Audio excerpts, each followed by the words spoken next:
I'm Jan Bligh.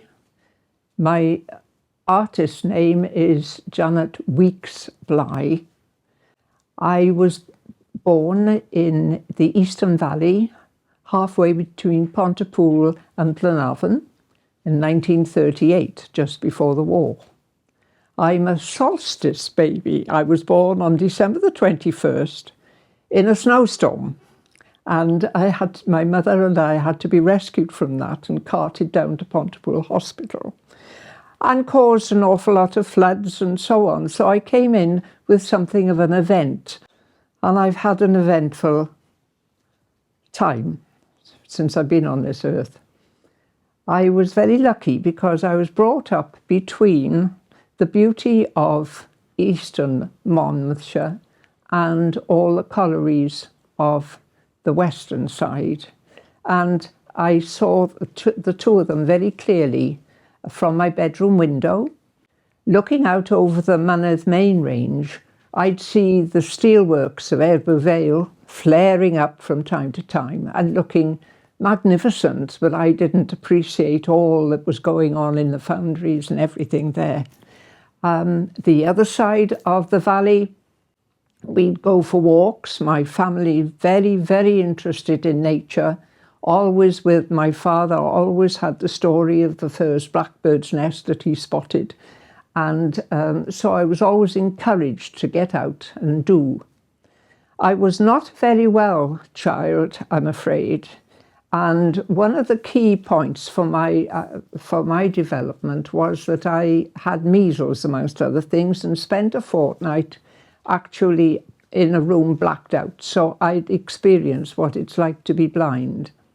And at that time, I was only about 5 or 6 years of age.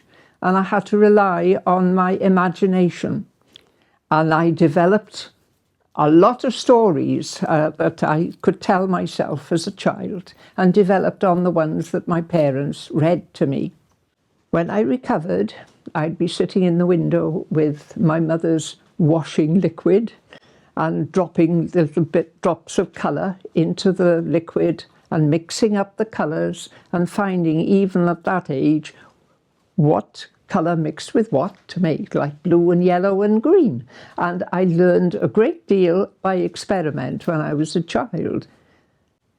I found that being involved with nature encouraged me as well. My relatives, my two aunts especially, married teachers.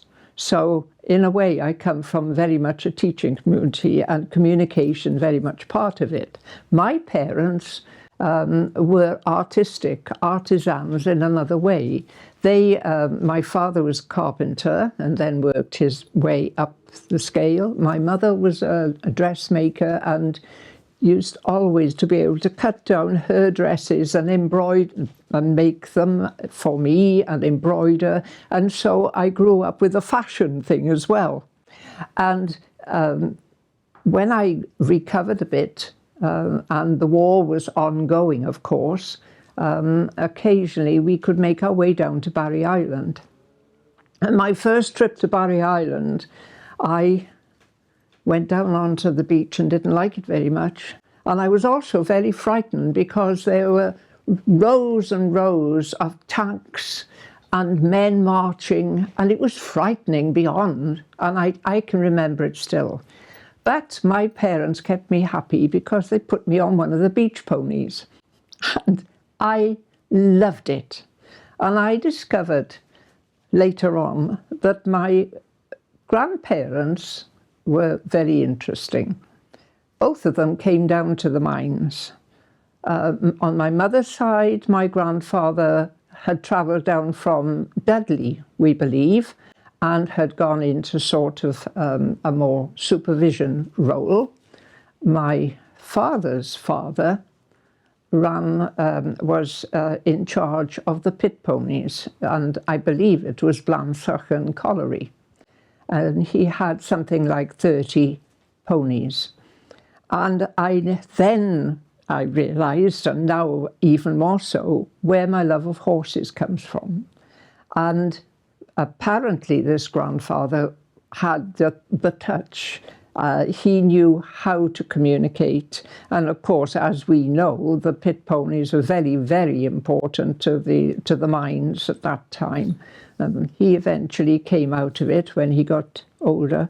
But that really encapsulates how I feel about animals as a whole, nature. And then I discovered painting, drawing. When I was a little older and a little bit fitter, I was introduced to ballet dancing to make me stronger. And that is an equal love, is my ballet.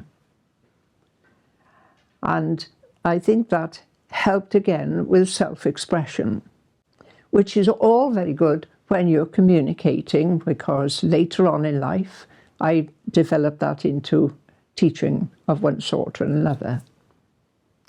Anyway, the fact that I was enjoying riding meant that I then found friends in the valley. One, Enid, especially had 2 horses, and so we used to ride up onto the top of what was called the grotto, which was above Pontypool Park, beautiful park, just in the Eastern Valley. And we used to ride up to Bligh and look out over Abergavenny and beyond. And I was very much aware that there were 2 sides. At that time, of course, all the tips and so on, everything, the pits, it was black. Everything was, you put your washing out in the Western valleys and they were black. And this was fact of life. I was lucky because there it generally skirted us. But I could see when I was on the horse, I could see that there was another land beyond, and it was a green and pleasant land, and so I'm very proud also of my Welsh heritage. But there was this always not conflicting but complementary sort of sides to things, which I wanted somehow to express. So I went to ballet, developed that side of things, and then it came to a point where the little junior school, which was just ahead of me, where I went with my 2 friends, we were a very close neighbourhood, all looked after each other, typically Welsh. And so I went to that school regularly, well, when I was well enough. As I say, I had been ill a lot. And they then decided they were closing it. And this was just a year before my 11 plus. I was so upset because my friends' postcode happened even then. They were sent to one school and I was sent over the hill to another. And I had to walk there a couple of miles, just as the miners had done, right across the valley and up. And I hadn't been the best, the fittest child, but my goodness, by the time I'd managed to walk over that hill during the winter, and it was snowing always at that time, the winter of 1947, they had the snow right up to the first floor windows. And the animals came down to be fed, and I ended up by escorting horses back and forth across the roads. They used to wait on one side of the road for me, and I'd go and grab them by the forelock and lead them across. And everybody knew this. Also, we had a lovely old horse just by the junior school, and she used to look over the wall and see the children playing, because animals, we forget, animals love to be with people and see what's going on. Unbeknown to my mother, I thought I used to climb the wall and she'd pull herself up to the wall and I'd climb on her back. And I'd sit there on her back while she'd be gradually sort of grazing and so on. She wasn't of any use at that time. And so I'd have a nice time, tell her all my troubles, and very happy. Well, I thought my mother didn't realise this, but of course people going up and down on the buses, they told my mother, never mind, there we are. She was always afraid.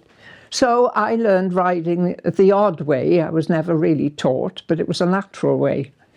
And I also used to go out to Usk and ride out there in a proper riding school, and then take out horses and exercise them, and became quite interested. Well, of course, at that time too, I then started drawing horses.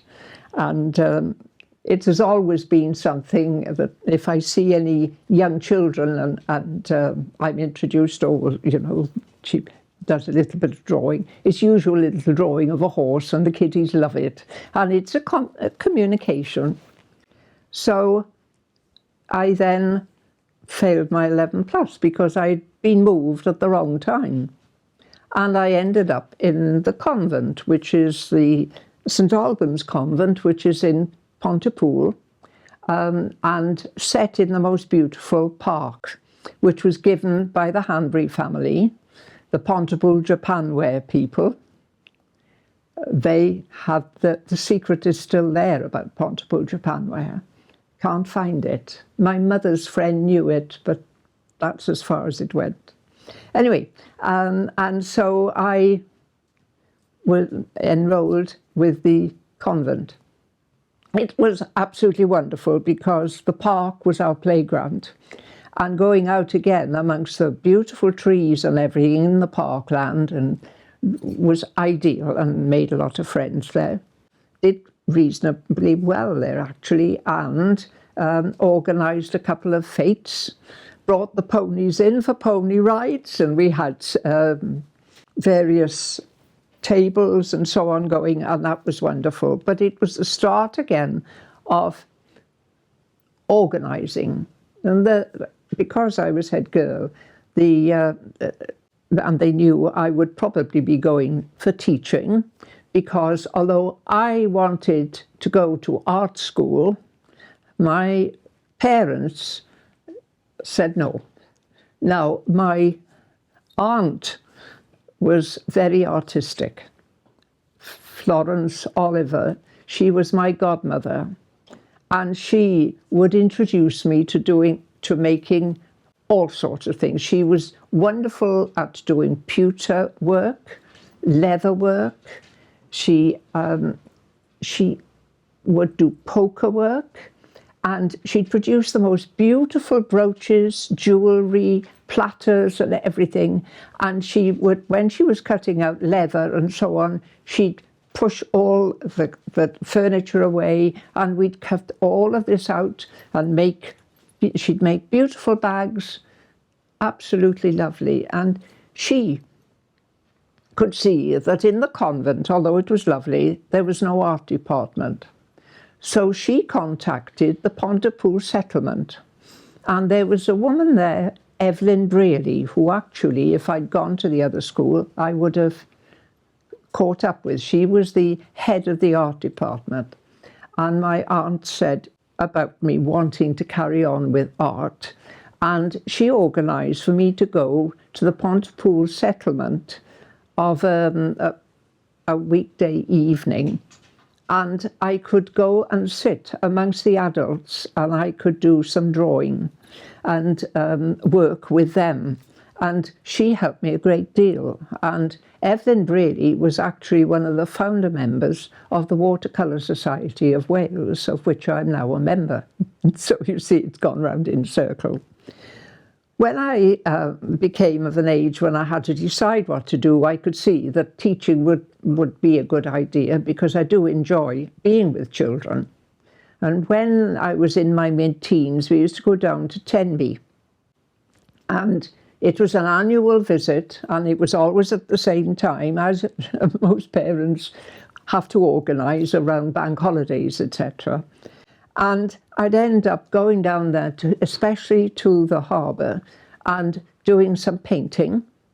And it was funny, because if you settled on a boat as the main subject, you'd sit down and you start painting, look up, and that little boat was going fut, fut, fut, fut, fut, out to the harbour. So change your ideas, right? Either that, or use a bit of memory, or a sketch. But I was always one who worked very quickly. Anyway, at the end of a fortnight of painting in the mornings, also helping some young children who'd come along and join me, always the same kiddies, and they'd turn up with their sketchbook. Are you going to do some painting today, Jan? Yes, so we'd all sit in a row along the harbour wall and they'd be painting. I'd give them a little bit of a hint. I was only about 15 myself, but never mind.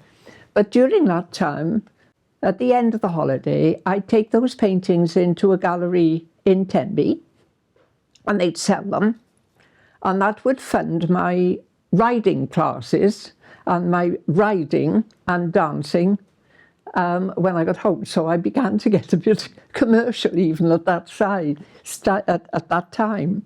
I was ever so proud of this, because whenever I went on, the first day of the holiday was a Saturday, no good. Sunday, no good. They were often closed. Monday, I'd go in, have you got any money? And I'd always had some money that I could go and spend that I'd earned myself. And I thought, no, I like teaching, but I also want to do more of this sort of work. At that time, of course, and still, local paintings are always the thing. But I am a passionate person, and my paintings generally tend to be much more emotionally involved. And sometimes that attracts people, sometimes not. Well, that's fair enough, but you must be true to yourself.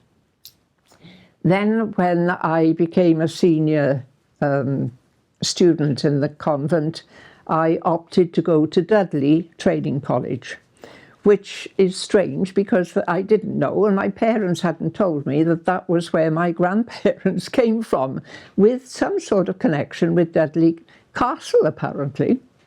Anyway, it had the zoo, which was brilliant, and my hall of residence was on the other hill, so I'd wake up in the morning to the lions roar, which was great. Dudley suited me very well, and I made some lovely friends there and kept them going for a very long time. But Dudley taught me two things, and that was one, that instead of the subjects they wanted me to do, art and social studies were ideal. Now, they were frowned on, they were thin subjects as far as they were concerned, but in fact, they've been right through my life, the whole thing, the involvement with people. Art is something that makes people feel better. It's something that they can relax into, and the grounding that I had for teaching was very good there.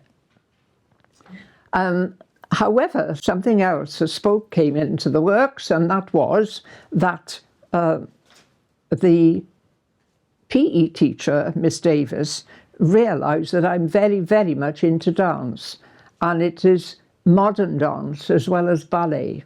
In fact, earlier my teacher wanted me to go into ballet, but I'm much too tall and I'm not the right frame for it. But Miss Davis wanted me to go and teach in America and go and train with her for the Laban theory, which is really developed beyond now, but it's the initial grounding of the modern choreography we see now. Well, I work in spurts. I have huge amount energy for a comparatively short time, but it would suit. So I was left one holiday sort of thinking over. She said, now you come with me, John, you can develop your teaching and your skills of imagination over in America. And it sounded very tempting. But there is one big thing about this. Art has always been there, but as well, practically, you go on with dance to a certain degree, but then it gets a bit difficult. Painting, you can go, and as I will go, to the end. You can fall off the end, and you can fall off with a paintbrush in your hand. So that's okay. My parents were very relieved. They didn't want me to go to America particularly, I can understand that. But my family very supportive.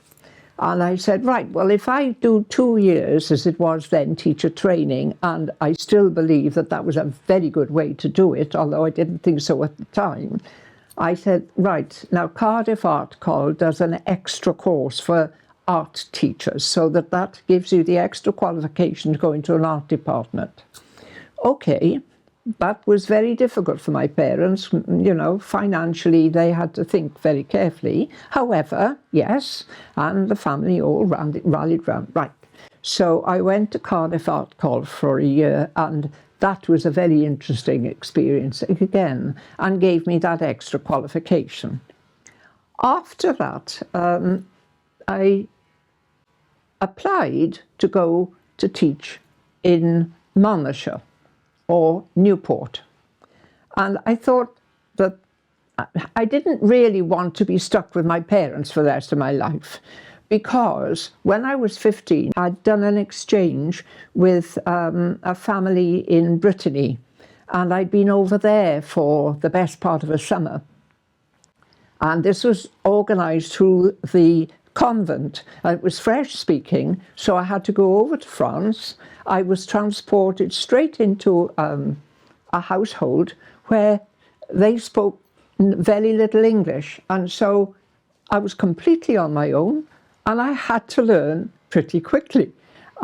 I thoroughly enjoyed it. I remember standing up once and saying, they were talking about the Scouts and they were saying something that I didn't like. I remember standing up at the table and saying, "Pardon, monsieur, madame." And I went into France and they sat and looked at me. But I was learning to communicate again, and it was lovely. And the funny thing is, because it was I was embedded in it, I still have a certain amount of the French, which is wonderful. I wish I had learned more. I wish I'd learned Welsh. I'm picking up little bits and I'll have a go. But when I was taught, and this is an important point, when I was taught in Monmouthshire, I was not allowed to speak Welsh. It was naughty step if you did, and you put, they didn't do this, they didn't put the board on, no. But you were forbidden to speak Welsh, which was dreadful. And my parents couldn't pronounce Welsh words. I learned we had the Welsh words, we had then the English words. And it was not that they didn't want to, but we were forbidden. And I think that is absolutely appalling. And I was boast. You know, I'm neither in Monmouthshire, we're neither England or Wales. We are, you know, an identity of ourselves. And actually, I think that was true in many ways. Anyway, when I applied for a teaching job in Newport, I was interviewed by a few people who turned up again a bit later on, a Mr. Spink. And he said, I think you should go away and teach in England first and then come back to Wales. Right? So I applied for a job in Leominster, in Herefordshire, which again, absolutely beautiful place. And so I'd hop on the train in Pontypool Road. Parents would pop me on there, and I found a lovely lodging in Leominster with the kindest people, and with a swimming pool next door and a tennis court down the bottom. Well, I loved tennis as well, played a decent game, not very good. I'm really not a sporty person in that sense, but I enjoyed it. And so it was always a knock on the door, "Jan, will you come and join us?" And then I used to mark the books while when I was teaching by the side of the pool, you know, just guarding the pool while the pool master went off and had his tea. That was great. Anyway, I mean, Leominster was beautiful, black and white village. And my parents, my father was doing rounds, touring various schools during my early teens. And I'd go with him and see all these beautiful areas that a lot of children at that time didn't see during the holidays. It was a wonderful chance to experience farmers, the problems that farmers had, the good things that they had, and because they would see a young child, as we all do, we'd have some lovely apples, and we'd have, you know, little gifts of this and that and the other. And because I had always had some sort of asthma and allergies, I've always had, they were always very careful to give me the right things. this asthma allergy was something that I want to talk about. I'm going back a little because the NHS. Before the NHS started, I was very ill, as I've said. And then suddenly it came about that I was able to go down to Cardiff and have tests. And as a result of tests, they said, oh, don't give her cow's milk, don't give her... And these were the very things that people were giving me in order to make me better.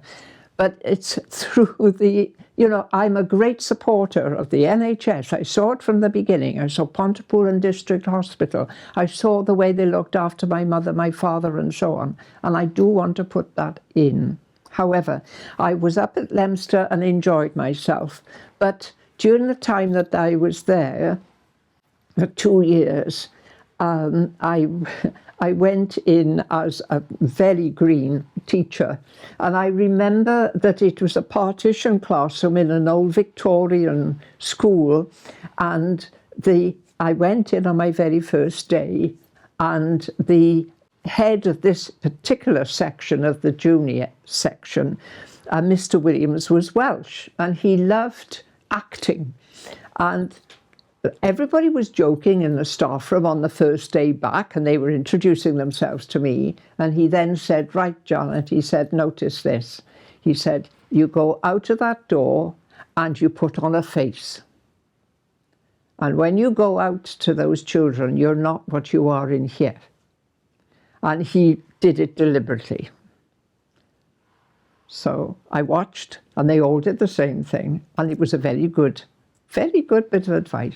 But he was always there to rescue me, and those first stumbling times when children will try to take advantage. They know what they're doing, these children. Anyway, it was lovely being in Leominster, but my father became ill. He was not, again, he had some sort of blood disease. It could be linked with leukemia now, I believe. It was something to do with that. And my mother needed to have some help. So I decided, right, I'd go back to see if I could get a job. And I applied for the Newport Education Authority because they had some big comprehensive schools with big art departments. So I went and applied for the art department. Lo and behold, I found out that it was this Mr. Spink who had been with me in the earlier interview. But he was head of department at this school, and he said, yeah, you know, amongst the other people, I think there were about 4 or 5, you know, in interviews. Dreadful things, really, but there we are. And so anyway, I was employed with Hartridge High School, which had a department, an art department, that was quite strong. It was more of a sporty place, really, but we had some very good, thorough and interesting art teachers, and I joined the group. And I was there for about 10 years. During that time, I did a lot of painting. And when I was 15 and I was doing painting with Evelyn Braley, I was also going down to Newport, to the museum and art gallery down there. And I was going there for art classes on a Saturday morning. And I'd meet up with my mother and auntie at the Cardoma afterwards. But who would be teaching me there but Charlotte Porter from Cardiff Art College and Gordon Spink? See, the same people kept cropping up. And in a way, they were all sort of looking after me. Anyway, I so got to Hartridge, did a lot of decoration for halls, big painting, getting children involved with the backs of wallpaper, you know, general imagination as you do. And the children responded. I did youth clubs, art clubs, took them away on their foreign trips, for 10 years at Easter. And believe me, it's not a holiday. No, it's in loco parentis. And I've always explained to the children what that means, you know, along with, I will be a friend with you when you will do as I say. Before then, I'm sorry. No, you won't try to take advantage, and generally it worked. There were the occasional upsets, but that's life. So anyway, that was Hartridge. Sadly, my father was getting really very ill.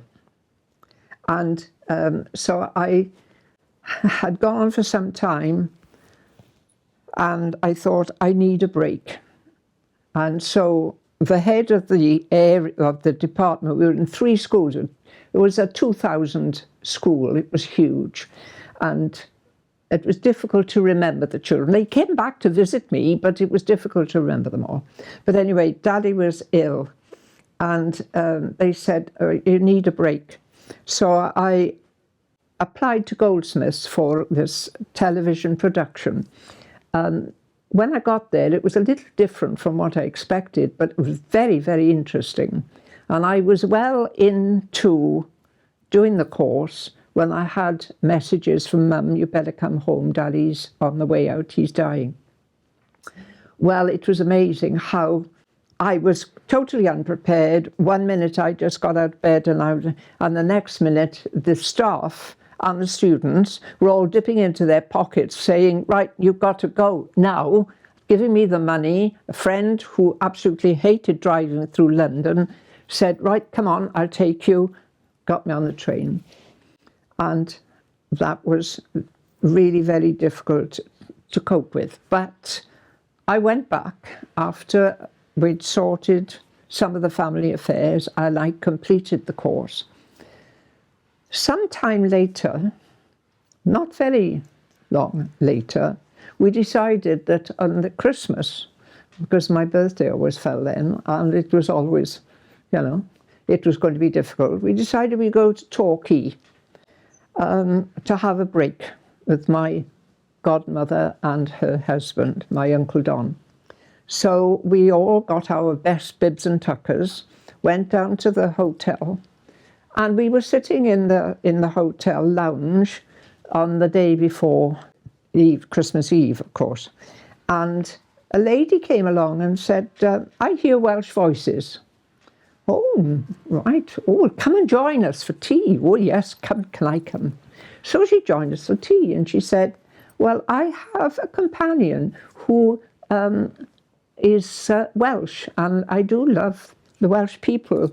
And she had an association with some Welsh folks. So we said, oh, where do they come from? It's near Pontypool, she said. So, Pont-Newydd, it turned out that this friend who was her companion lived just only a few doors around from where my mother lived when she was a child, which is incredible.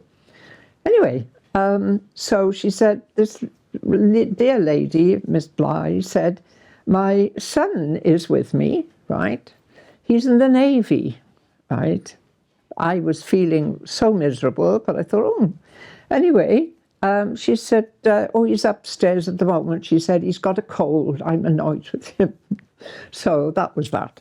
Anyway, next morning, Christmas morning, we went out for a walk in the walled garden. It was snowing. Now, I was born when it was snowing. It was snowing. And she comes along with Jeff, my husband, and says, this is my son, Jeff. This is Janet. Oh. So we had a nice little chat. I thought, oh, that's interesting. But I thought, well, you know, the Navy I hadn't quite expected. But anyway, we had a nice little chat. That was it. So anyway, that evening, Christmas evening, we got dressed up and went down for dinner. And then there was a party. And Jeff came along and said, oh, right, let's have a dance. Well, I was bent double. I had a bad back. Never mind, he said, come on. So he took my purse, popped it in his pocket and said, right, come on, let's go and dance. Well, By the end of the evening, I was leading the rumba, the hokey coker, the lot. And Jeff and I have stayed together ever since. Jeff then, very shortly, well, he had arranged to do an exchange with Germany because he's a helicopter pilot. And he had to do a changeover of helicopter for one that not landed on a boat or a ship, I should say, but on dry land. So it was a conversion. And while he was doing this, he was based mostly at his home in Bournemouth. So alternate weekends, I would drive down to Jeff, and this was through the winter, and Jeff would drive up to me. My headmaster would come and take my Friday afternoon class so that I could get off in the night, and we met up, we kept going. He went to Germany, he drove over from Germany, he did an SAS course up in the Brecon Beacons, survival, lost a stone in a week, came back and stayed with Mum and me, and he looked a shadow of his former self, but he soon regained, of course. And we got married a couple of years later. And when we came out of the church, a beautiful little church in Llanfrecffer near Cwmbran, which is where my parents had moved to when Daddy was getting so ill, and we didn't want to drive through Pontypool anymore, so we had a lovely little house in Cwmbran. And so anyway, when we came out of the church, down comes the snow. So the snow has been with me a great deal of time. Last year we didn't get any here, and I'm just wondering when the snow is going to turn up again, because it is, I love painting snow. I love the feeling of it, and it's funny how the circles turn. It really is. Anyway, Jeff and I then were over in Germany. So I gave up my teaching. I gave up everything. Went to Germany and did what I thought I would never do, because the horror of those marching soldiers has always been with me, and the tanks, and the way that people can't resolve differences. They have to fight, and so I had to overcome all of this. We stayed in Germany. We actually didn't stay in the base. Jeff took a flat in a lovely little village called Detmold, to which the base was attached. And he used to come along to fetch me. We had a car, of course, and he used to buzz me. We had a flat on the top of a tall block of flats, and he used to come along and fly his helicopter alongside the flat, right? And then I'd go down and get in the car and drive through the German countryside to his base with him flying above me. Couldn't do that now. We get to the base, and we were there for about 6 months. During that time with the Irish troubles, but there was a threat that he might be taken away, but he wasn't. So that was a relief, because I'd only just arrived there. Anyway, and then we came back, and he went to London, and he went to Greenwich, to the Naval College. And we stayed in London for a while, and then bought a house in Weymouth rather. And we were in Weymouth for a while, and I took up a teaching post in White Regis, which is halfway between Weymouth and Portland. And that was really because we had bought a car in Germany, and we still had an awful lot to pay on it, and things didn't work out right. And I thought I was going to be able to get on with my painting, but I had to go back into teaching. However, I stayed for about 7 years in Wyke, and I enjoyed the teaching there, and I enjoyed the classes there. And headmistress was very encouraging. And when we moved up to Portland, she gave the opportunity of encourage me to have a one-man show. Well, I had been painting and exhibiting a lot. I had exhibited in Pontypool.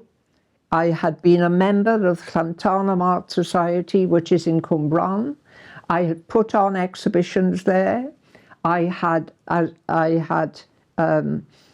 promoted the art groups there. I had done an awful lot of artwork. I had gone to exhibitions. I had put up shows in the Newport Art Gallery and so on. So I was very well into it. However, this is my first one-man show in Poole. And it was not a wild success, but I learned a great deal. I learned a great deal about the fact that sometimes you have to put pictures under people's noses. We moved up to Portland when Jeff decided, when we had gone on a long trip out into the Far East. This trip out to the Far East was something because I'd received a phone call from the ship. No phones as we have now, actually from the ship to my school in the middle of a lesson, in the middle of a session, saying, "Jan, can you come out and join me? Because there's an offer of a passage with one of the fleet auxiliary ships going all around the Far East." And amazingly, my headmistress had said, "Go, because it'll do the school and the children good." So I thought, okay, right, I'm up for it. So I had leave of absence. They brought another teacher in. Think of doing that now, but Jeff and I always believed in taking advantage of whatever is given. Do it, or you'll regret it. So I got myself organised and went off to Bligh Norton and was flown out with the military out to Singapore, where Jeff met me. We stayed in a hotel for a little while, but after that, because he was going to be there for a while and we were going to be based there, we had to go to a rather down-market little Singapore hotel called the Comet, which by that tells you that it was a 1920s type place with a clicky-clicky van. And Jeff used to go off to the base in Singapore dressed in his whites, and I'd go off to have a look around Singapore. Jeff had his naval outfits and so on, all done by the Chinese, because I used to organise that. Well, we enjoyed being in Singapore and then went to Australia, New Zealand. I can tell you so many stories about that, but it would go on and on. Up to Singapore, back again, off to Thailand, back again.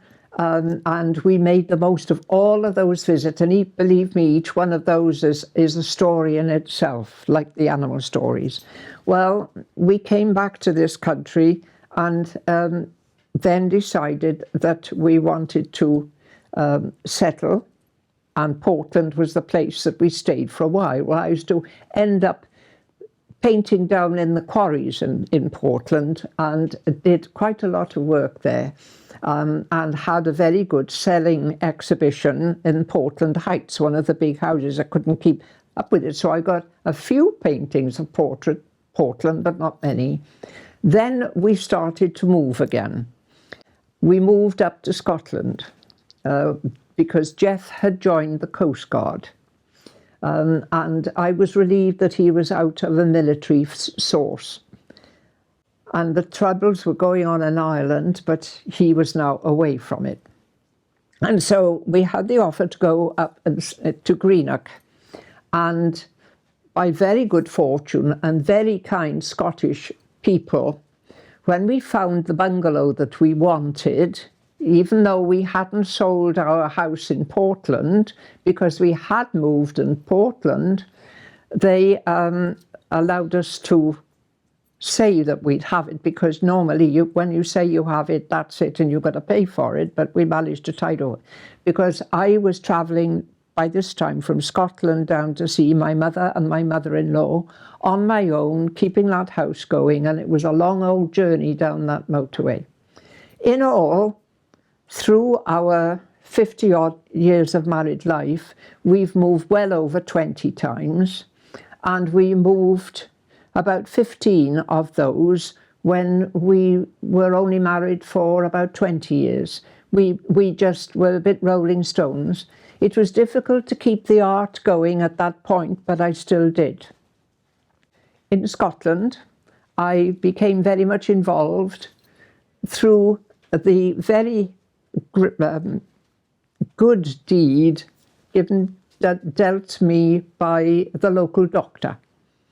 I went one day, I again was on my own, didn't know many people up there, of course, and I thought, I've got to do some painting, I've got to do some drawing. So I drove up into the hills, looking out over towards Argyll. Oh, absolutely beautiful, across the Clyde. And it was a bit of a misty day, but it was very atmospheric. I loved it. And there was a rap on the window, the door, and this person said, "Can you open the door?" Lovely Scottish accent. "You are a stranger here, aren't you?" "Yes." He said, "I'm the doctor. I'm Dr. McGeechan." "Oh, well, how would you do?" Well, he said, "I'm an artist too. I belong to the Ardrossan Art Society and the Largs Art Society. Would you like me to introduce you there?" "Oh, yes, please." So we arranged to meet, and he took me in. Well, I became members of those places. We again got involved, and the upshot was that I ended up with exhibitions and doing a cooperative art gallery in Largs. Now, Largs is one of the last places where the Vikings hit Scotland, and as such, it had a huge draw of visitors. A beautiful place, and really super people, and the Scots and the Welsh always get on very well together. My mother used to come up to visit us, and when we had Hogmanay and everybody went visiting and celebrating, Mum used to do Welsh cakes, and of course every mother does the best Welsh cakes, and she always did, and she was always very popular. Well, I say always, we were only there for 2.5 years. Anyway, I enrolled for a class at the Glasgow College of Art, the famous Glasgow College Mackintosh. And that was very interesting. One day a week driving up, it was about 50 miles. It was just like from here to Cardiff, it was nothing. Beautiful scenery all the way, lovely. And then going in there, and just sheer pleasure of being in that art gallery, seeing all the wonderful work and the imagination that he had. And then all the galleries in Glasgow. Glasgow was coming into Smiles better at that point. And so they were able to, their things were branching out. And with another friend, a Coast Guard friend, we entered for the Scottish Art Academy exhibition. We didn't get in, but we had the fun of carrying our paintings up into Edinburgh. While I was in Scotland, I was introduced to a number of famous artists who really helped me. George Wiley, Dorothy Steele. Now, she lived in Skelmally, which is where our little house was, up on a hill looking out on this beautiful view. And she and a whole lot of other local people they couldn't employ me as such because I was officially seeking a job as a teacher. But I was not trained in Scotland, so I couldn't teach in Scotland. I ended up in a line of men who were then redundant from they were closing down the shipbuilding in Greenock, and that was one of the grimmest times. I found sorry for myself until I saw them, and then I realised how lucky I was. And, you know, we saw that desperate absolutely desperate time. However, that was another part of my story. Anyway, the people of the village said, well, while you're going through all of this, we want you to come and teach us. We've got a place in the library and we'll give you a gift. So they kept me well supplied with art materials and things like that. And I had exhibitions, one-man show in Edinburgh and the Royal Mile at the festival. Well, just before the festival, but overlapping. So, in the merchant's house there, and I was given some great help by one of the big gallery owners who helped with the lighting and everything, and then a couple of other galleries, and then in Greenock itself with George Wiley, and his daughter is doing wonderful things, and I believe granddaughter as well now. A friend of Dorothy Steele became a very, very well-known artist, and Dorothy was her companion. Now, Dorothy lived in one of the typical Scottish mansion-type houses, perched on the edge of the cliff. And she had her studio and lived in what we call the pepper pots. I was invited to visit her.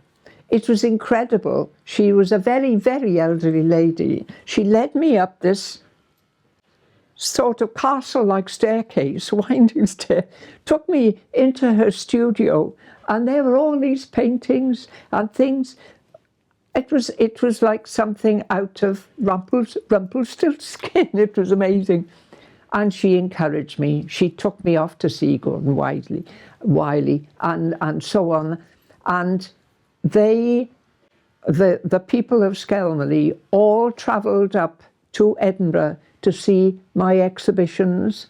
All together, they hired a coach and so on. They bought paintings. I have very few paintings of Scotland because I sold them all, the people there, and with the cooperative gallery. Then, to my distress, because Jeff was in the civil service, they required him to move again. So we then were moved with choice either to Christchurch down the south coast or Swansea. Either would have been fine because Christchurch was near Bournemouth and Jeff's mum was an elderly lady. My mum would have been delighted with Swansea. So we thought very hard about it. Jeff's mum was the more independent of the two. And as well as that, I have to say that Mum and I brought Jeff down to see Swansea in daffodil time. And as you drive along Mumbles and you see the daffodils underneath the trees, wonderful. So we came to Swansea. Well, we lived in Swansea for a while, and we lived in various places looking for something a bit adventurous again. And we alighted on a partly developed farmhouse in Dunvant, or just outside Dunvant, looking towards the airfield. Lovely little Gower house, two lovely little chimneys, the classic, but it had lovely big long windows, Georgian almost in its way, with an attached little barn, and 3 to 4 acres. So we said, oh, this would be lovely, and we could have animals as well. So we brought a big caravan, lived in the caravan. Jeff went off to do the Coast Guard, and I will say I supervised most of the building as the builder came in and completed the conversions. We adopted 2 cats. One lived outside, one lived in. The ginger Tom happily walked across a freshly laid concrete floor, waving his tail, to the builder's dismay. And those concrete paw marks, I dare say, are still there. But that was the beginning then of us getting animals in. I did a lot of painting there. And I did a show, having just come into Swansea. I painted from a little caravan in one of the little houses before we got to this place, a bungalow. And I showed at the Mission to Seamen place down on the marina. And it was a very successful show. I sat there, my mother came down, she helped, and we kept me company, and it helped put me a little bit on the map. And after that, I then had a one-man show in the Glenvivian, and it was pretty good there, but again, it was very good publicity. All of this, I was still doing my painting, a bit difficult with, the fact that so much was going on the farm. And then suddenly some friends turned up. Once we had built it and we moved in, we were very happy. It was what we wanted. We built a conservatory on the front, and I thought, well, we could develop the side barn. But no, it was not really, you look at these things, but it was a great big chunks of stone, which I still believe came from an old priory somewhere, or some sort of religious building somewhere, because these were not stones that belonged to that particular area, not the limestone that has an outcrop in our 3 or 4 acres. So anyway, a friend turned up one day, opened the boot and said, "We've been given these ducklings for you." So out came these little baby ducklings. Well, we had nowhere to put them, except that. While we were had house decorated, we had a pond cut out. Now, we called it a pond because we didn't want it to be a pretentious house. The whole thing, we'd even kept the chimney stacks, because even though we had changed the arrangement inside, because we wanted to retain the shapes, to keep in the gower shape. Anyway, so we now had a pond, more a lake, with stuff growing in it. It looked like devastation to start with, but it soon grew, and it was beautiful. Then along come the little ducklings. Well, they're a story in itself, but I can tell you that we had to give them swimming lessons. And Jeff would wade out into the middle of the pond. We'd go down. We had cat baskets and things we kept them in, and then we bought the necessary. We used to take them to the edge of the pond. I'd shoo them out to Jeff. They'd flap because, of course, they hadn't got their oil on their feathers. And then Jeff would shoo them back. And when they got back to me, then I'd catch them and I'd towel them down, pop them in, put them, and then take them back. So, and that was when you have ducklings in all directions. We had so much fun, and there are so many stories to tell about the animals. We had goats, we had ducks, yes, we had chickens, we had a guinea fowl, we even had peacocks. Peacocks adopted us, 2 beautiful white peacocks, which escaped from a local farm. Eventually, after great trials, we captured them and gave them back, and they escaped again, and so we had them on an extended loan. But actually, they used to love to be with us, and they would sit on the top of the conservatory roof and watch me as I was getting ready in the morning. We had a couple of cats. We had 3 cats by then, and they were there as well.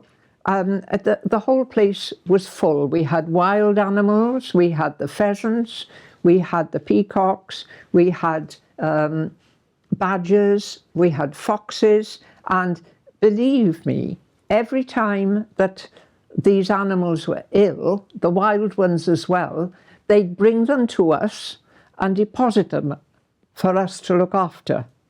And at one time, because now Jeff had left the Coast Guard and had set up his own business because they were looking for redundancies, and unfortunately he was one of the favourites. So he set up Pet Watch, which was looking after people's animals in their own home, which was quite something because it was full on, 7 days a week, and nighttime, daytime, 24 hours, and it was hard work. At one time we ended up looking after a sheep which ended up in a box in the boot until we took it to the vet because something was wrong and we didn't know what. But it was safe and it was perfectly okay. And, you know, we had cattle and everything to look after. So all of this happened. And meanwhile, I developed the studio because we built a studio where the old barn was. And that studio was almost as big as the ground floor of this original bungalow. It was beautiful, and it was purpose-built, and I was able to take classes there as well. So I had classes 2 or 3 times a week there, and at the wetlands. Okay, this is one of the shows we did at the wetlands. Now, while I'm in Swansea, I became a member of the Swansea Art Society, the Llanelli Art Society. I'm very fond of both of those. I'm been involved now for the amount of time we've been here. We've been here 30 odd years nearly. And also I joined the Watercolour Society of Wales, as it was then. Who should be the founder member but Evelyn Bligh? And a number of other artists with whom I worked when I was in Llantarnam and in Cwmbran and Newport. And when this Watercolour Society had an exhibition in Newport Art Gallery, and the museum, they invited me to open the exhibition because as a pupil there, having taught locally, and 2 of my pupils in the art department who did great things. I'm not going to mention their names, but both of them went into art, and I could tell that when I was teaching them, were present when I opened the exhibition. And it was again, a circular thing. It was such a pleasure to be able to say and to put in a word about how important art is for everybody. People say, I can't draw. Of course they can draw. If they can write their signature, they can draw. But people generally don't have the time to develop this. Because I was ill as a child, a lot of time, a lot of thought, imagination. And I believe that a lot of children who have got problems like that are the ones that often develop their artistic, creative, whatever side it takes. And I think they have then the time to do it.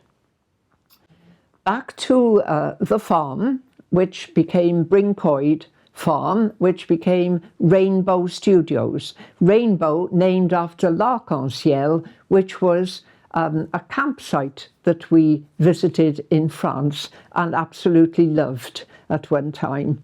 So that was, then we decided we carried on, and it still is Rainbow Studio, and I have it now in Bishopston.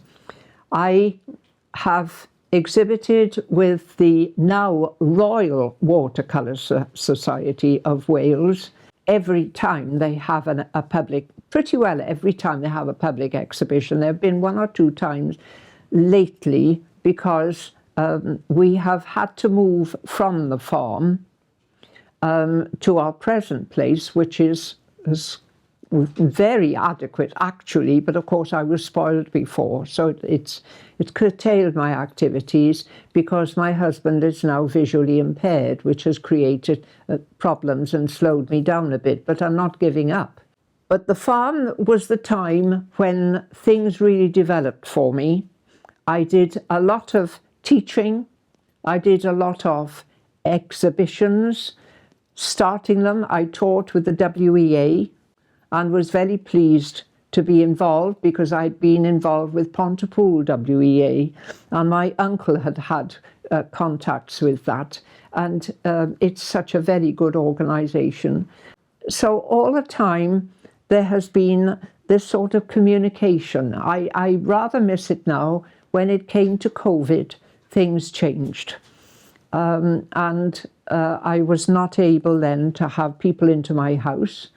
But just as we moved into this lovely bungalow, sort of, I continued teaching once a month with the classes here. One of the things I must remember, and was very important to me, was Bligh. That's a mansion up in Ammanford, which a lot of people will know as the golf club. In fact, the golf club area was bought from the mansion, Bligh, which is a most beautiful Queen Anne mansion. And I went up there for a series of classes with the Watercolour Society. Now, this is the Royal Watercolour Society, based in London, worldwide society, and they're really world-renowned artists, watercolourists, would come over and give a week's tutorial. Well, yes, I was well into it, but we can always learn. And it was fantastic to be there with other professional artists and these people who also were able to give us so many tips one way and another professionally, and with the medium itself and the various ideas that you can get. And I went there for 10 years. I met a lady who was on that group. She came from Derbyshire. And we got together and we said, why can't we do this? We could do a week like this. And we did. And we took that for 15 or so years. And first of all, we gathered our friends together that had come to our various groups. They were happy to mix and enjoyed being together. But it then spread, and I contacted some of the big artist magazines, and they did feature programs for us. And in came people from all over the world. And it was quite fascinating. I remember one lady coming along and saying, Jan, you do your scarf. How do you do that? I rather like it. So I said, right, I do this, that and the other. Oh, fine. And the owner of the mansion, Carol, herself a very good artist, trained, who had taken on this house along with her naval husband. We had a connection there, which we are great friends, very good friends. And sadly, her husband died not long after, but that was sad. However, she said, Jan, she's an important part of Liberties in London. And she came without letting us know. Liberties, the big shop, coming along for art classes. There were people coming from Japan, coming from Canada, coming from everywhere and enjoying it. And they also came because it was a cure. A lot of people came who had what we now call mental health. They were unsure of themselves. They'd been through bad times. We all go through bad times, and we've got to get out of it. And if you've got something to focus on, so much better. And if you put pen to paper, or if you put paintbrush to paper, or build something, or if you do some sculpture, like my birds out there, my wire here, various things that you can do it. And take your mind off feeling sorry for yourself. So I helped these people, so did Sheila, and other people came in as well. We made a wonderful group. I would also take day schools there once a month, and drawing up the plans for the annual plan so that I could put this out. All takes a lot of time. Production, everything, it's incredible how much you have to do for promotion. Learned a great deal of that. So I have been extremely busy for a good deal of my life, and it's become very, very quiet at the moment. But I am on the Now, Royal Watercolour Society website, just made great effort just recently to do that. I've done some new paintings, which will on that website, and now all for sale, all the paintings. I have a huge number. This is the problem. Storing paintings. When I had the big gallery, I had more room, because when they're glazed, as watercolour must be, it's difficult. You get them glazed for an exhibition, and if you do a one-man show, you got 20 or 30, and that's expensive. Frames get damaged, the glass breaks, the picture's damaged, and it's a nightmare trying to move it all around and keep it going. And of course, I like painting big, as you can see by the one behind me, and the one up in the garden. And I have several others tucked around out of sight.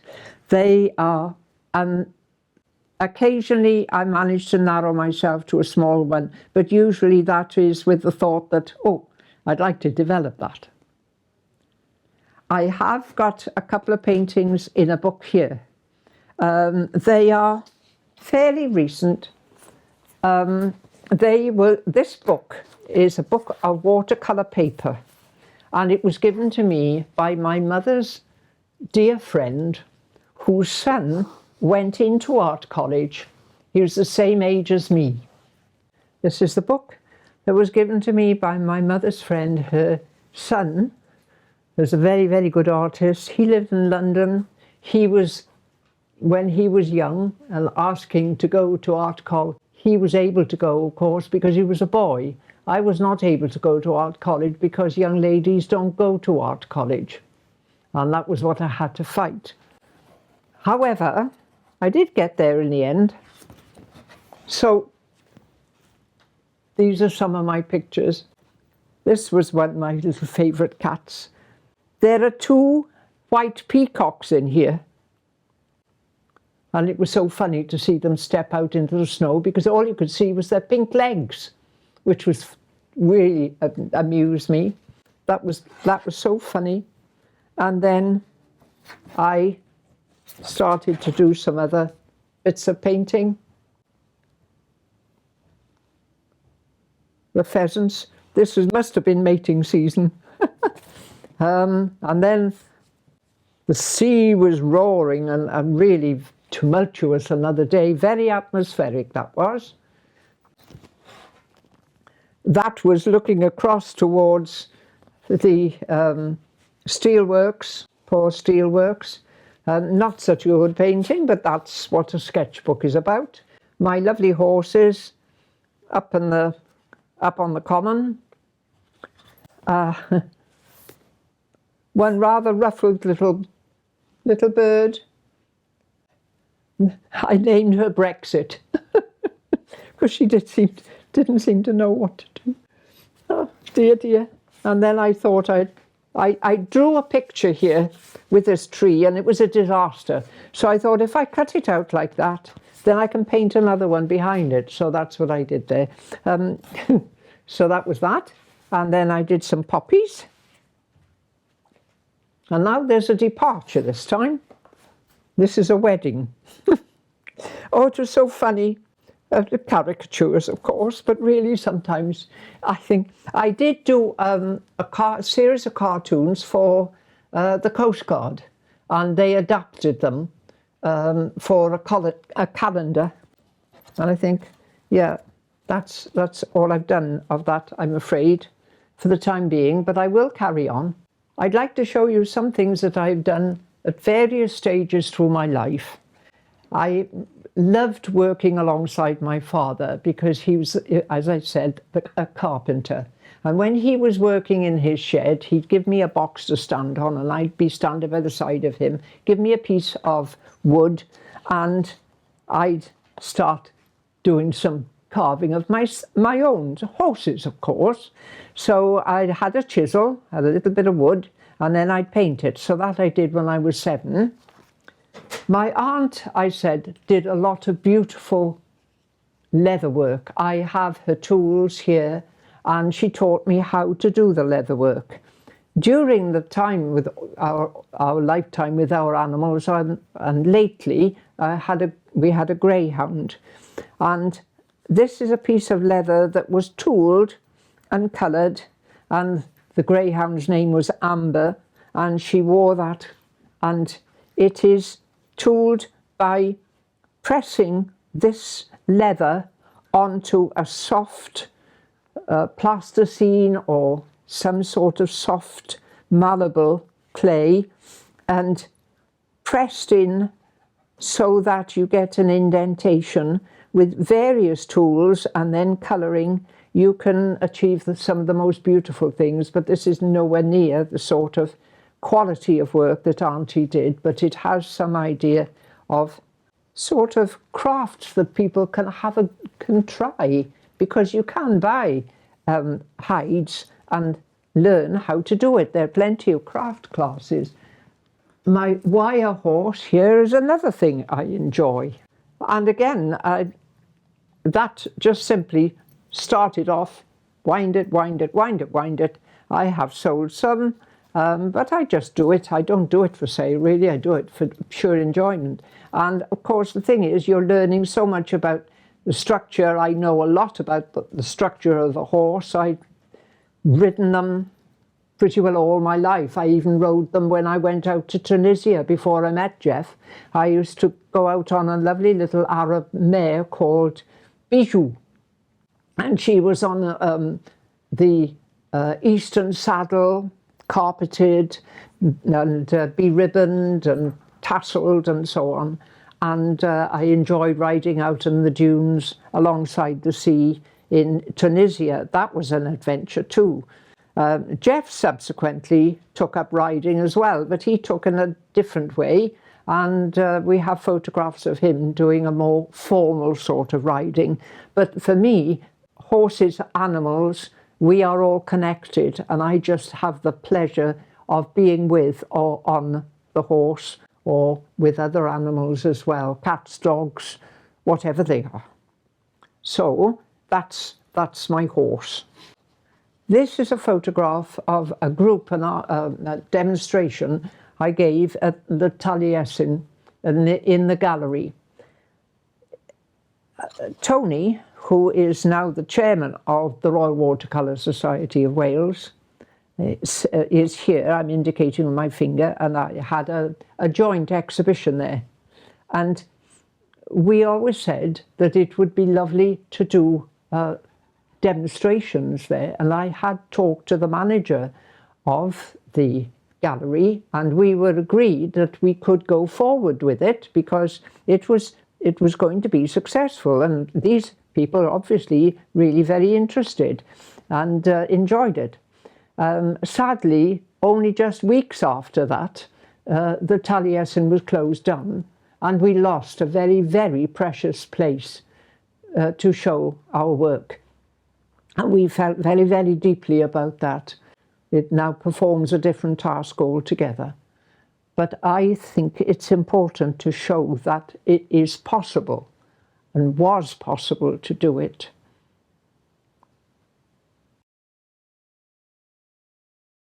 Tenby always appealed to me, and I would love to go back to see it now. From every corner, especially the harbour, was just so brilliant, and the houses, the colour of the houses, the colour of the boats, the reflections and so on were gorgeous. That particular painting has many memories because actually it has the tide out, and everybody says, oh, I like it when the tide is in. Well, it's totally different. And one day a man came along and commissioned a painting, and he said, oh, I like that one, I like that. Can you do exactly the same with the tide in? So I said, you know that the colour of the light, the reflection is going to be totally different. Oh, that's right, I want that. Now, this was in my early days. I was probably in my 20s then, and I was just learning, and I learned fast because I didn't ask for a deposit. And I did the painting faithfully, and I painted it with the water. And when he looked at it, he said, no, I don't want that. He said, you can keep it. Well, I sold it, and it was fine. But And I had put hours into that, but I said at the time, people look but they don't see, and they don't use. And I think people are so preoccupied with living these days, and you know, I do understand, but I think they'd get more out of life if they really looked and experienced and felt it. Tenby, I can still feel myself paddling through that outfall there, paddling in and trying to get to the steps to climb back up onto the side of the wall.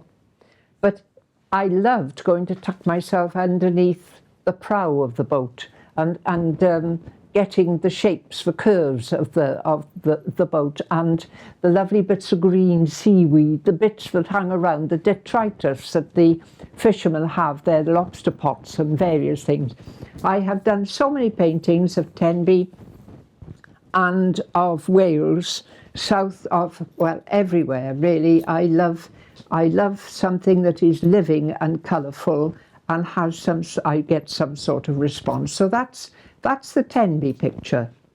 The next picture of the horses is really based on the Preseli's, but it could be any moorland in Wales or Dartmoor or wherever.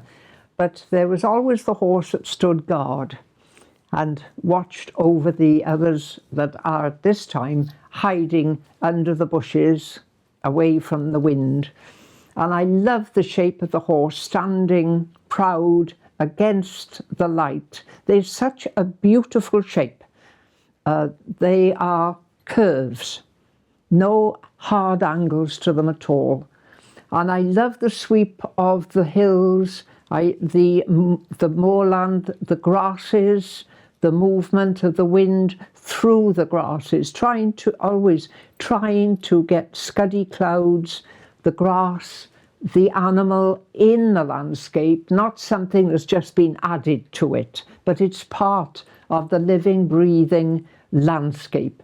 And I have done a series of paintings of that sort, some of them with the Preseli Hills behind, but I have also done a number of our common, and I could say that one had quite a lot of up in the Gower, which I painted a great deal when we first moved down here.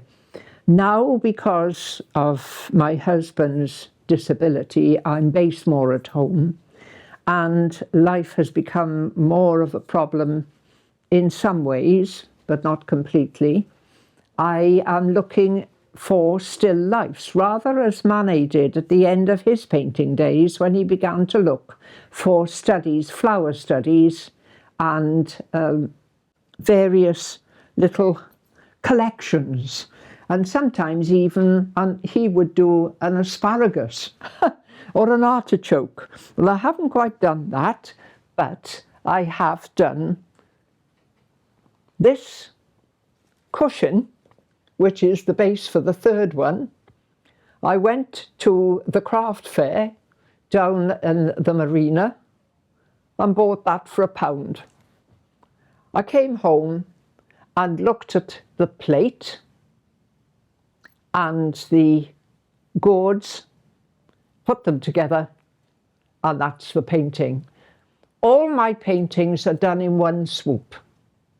I might touch up one or two things, but I use a huge amount of energy. I like painting big.